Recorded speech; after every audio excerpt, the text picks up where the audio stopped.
ఈ నరసింహస్వామిని స్తుతిస్తూ చక్కని పద్యాన్ని చెప్పబోతున్నాను. ఇహలోక సౌఖ్యములిచ్చగించెదమన్న దేహమెప్పటికిందాను స్థిరత నొందదు.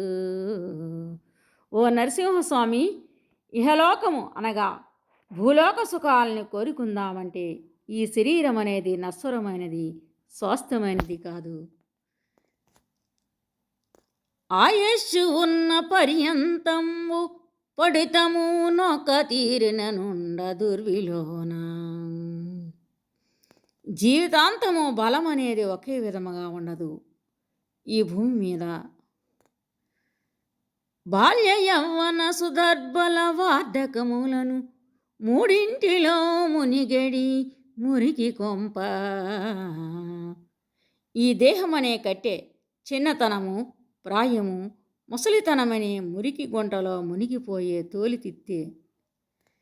భ్రాంతితో దీని కాపాడుదమనుకున్నన్ కాలమృత్యువు చేతన్ కోలిపోవు. దీన్ని ప్రేమతో నిలుపుకుందామంటే చావు మృత్యువుల్లో ఇది జారిపోతుంది. నమ్మరాదయ్య ఇది మాయా నాటకంబు. దీనినన్నిటికీ నమ్మరాదు, ఇది ఒక బూటకపు నాటకం వంటిది అని అర్థం. జన్మమిక నొల్ల నన్నేలు జలజనాభా.